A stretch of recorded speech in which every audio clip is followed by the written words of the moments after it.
चले के जल्दी जोर कर देले बा हमरा खैनी बनाई। हां बिना खैनी के तारा ना उतरी। अरे तब पहले बात तो सुना का भइल बा बताइबो तब न सुने। राते वाला प्रोग्राम में हां पूरी में तेल छलछलात रहे।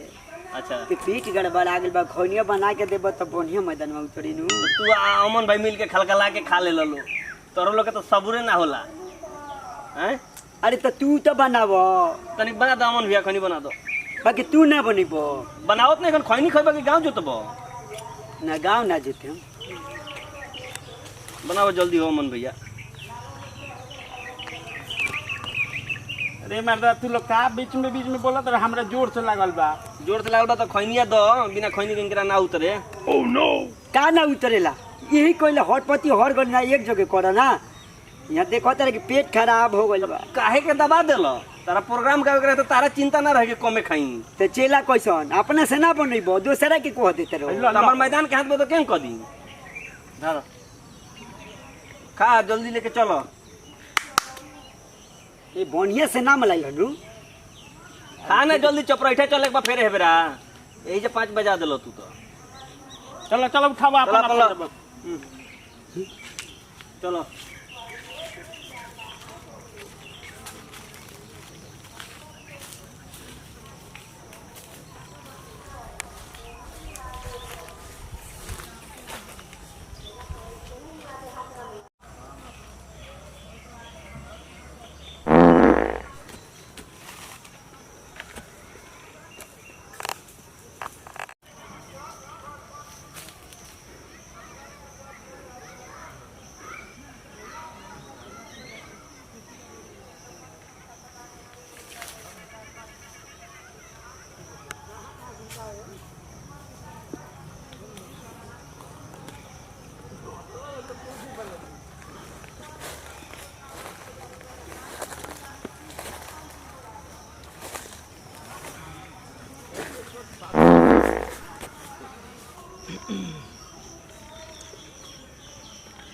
एक 1000 के नौकरी पर 2000 के साड़ी आंगनबाड़ी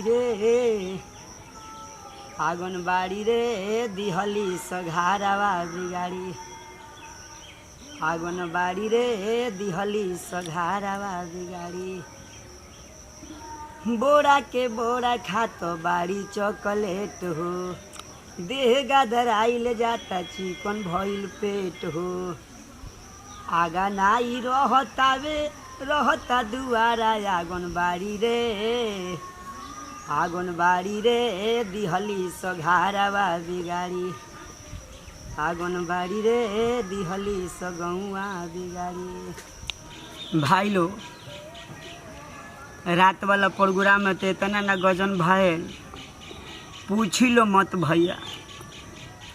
का जानी कौन चीज खिया दिले वालों के मैदाने सो गइल। आज लगता कि मैदान ना हो। बाप रे बाप धनौरा बाजार पर तो गोधन काट दी हैं से देवता कैसे प्रोग्राम हो। अब भगवाने विचार करी हैं अब एक कौन उपाय बा। होता हो एगो तो इन्हें मैदान हरानी कैले बा इन्हें परेशान बनी का जे रात में जान तो गोजन का हुई देवता। चले के और धनवा के दिया छीट दिया ठीक बा। छीट के ओकरा के बढ़िया से तनी पानी उनी बारिश के सावत है। चलो देखो बीवा छीट दो तो कोनो बसों में बैठल बा देख तो अपन ना हका बसोरी अपने हटे लाल कपड़ा मारल। अरे चल तो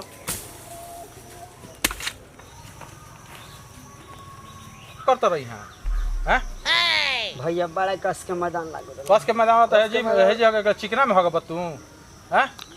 पहले कुदारी लो पूरा एकरा के काट के बीगो नदी में ठीक बा। एमे तारा जाए के नहीं खे न तो आज मार के खराब कर दे में जी एक के पास में ले ले। कहाँ घर होता जल्दी दो जल्दी भैया। अब तो फिर देहले बनी अब केंगे काटे में केंगे फेंके में बताई रहुए। वो हम नहीं जाना हगे के पहले पूछला हो ना भैया ये तो हम तो ना पूछनी मैदान कस के लागो रहा तो कैसे हम पूछी मैदान पे जाए तरफ फेंक के जाए के पड़ी ठीक बा भैया। सॉरी कि कैसे हम फेंक सकत नहीं। सॉरी बोलने से काम ना चले पहले फेंको एकरा के। फेंक के जाए के पड़ी। अभी हम फेंकिए ना सकतनी, अब तो फेर दहले बनी। भाई कुदारी लो, काट के फेंको, ठीक बा? भैया आपे ना काट के फेंक दीजिए, हम हमसे लोग कैसे फेंके। फेंकाएगा? हम लोग फेंके। अब तो हम फेर दिए हैं भैया। आप फिरे तो फेंकना तो पड़ेगा ना। चलो एकरा के फिर एकरा के साफ करो आ काट के फेंक के तब एजी से जा तू। एजी मारो के बांस दियाला, एजी तारा बुझात नहीं के पूजा पाठ में बांस जाला आ मरल जियल में बांस जाला। तू एजी गया के मैदान करता रह। अभी आज देना था एक आदमी को, अभी वो आ रहा है कटवाने के लिए। चलो चलो ही साफ करो, हटावा, खत्म करे एकरा के। एजी खराब हैला से कुछ ना होई, ठीक बा? ना तो मारे एक के पास की खत्म कर दे में। अच्छा भैया हमारा नहीं बुझा तो एगो तो हम फिर देले बनी, अरे वो कहते कि साफ कर दो, हम कैसे साफ करी बताई? हम तारा करे के पड़ी। फिरे के पहले ना सोचल ह कि एजी चिकन चाकन में फिरा तनी मैदान। हैं भैया कस के मैदान लागल रहल, फिर देनी हम। एक काम करी ना, हमारे साथ फिर रहुए साफ कर ना दी भैया। हम साफ करी, कहना के फाड़ दी के पारो। तो रहुए के करे खेतवा में जाई ले गोधन बाबा के। हमनी के बाथरूम बनल बे से घर में। तारा साफ क के जेबो कि ना जेबो? भैया तो कहे के मतलब बा, एगो तो हम दूसरे का नंबर फिर देनी और रउआ कहतनी साफ करी, ना होके तो चलेवे से ना साफ करा दी भैया। हम साफ करी। हम साफ फिर करी। तू आज साफ करी चलावा। तो हमारा नहीं खे बुझा, साफ कर देबो तो खिया जीबो का? हम ना साफ करम, उठा के नदिया में बिगनल तोरे के। हाँ, नदिया में फेंक देबो। हाँ भैया हम पौड़े ना आवेला, नदी में मत फेंके हा भैया। तो वही में डुबा देम। चलो एकरा के साफ करो, कुदारी लो, साफ काट करके के जाए के फेंक पड़ी। दो, ओकरा बाद तू चल जा, ना तो मार के खराब कर दे में ही जीता। भैया मार के मुँह देबा कि हम साफ ना करे में से कि हमारे से ना होई भैया, तो फेर देला बनी। साफ करके जाए के पड़ी। हाँ, साफ करके जाए के पड़ी। का चाहत रहो पर गुरा मत छोड़ेबा का हमारे को भैया?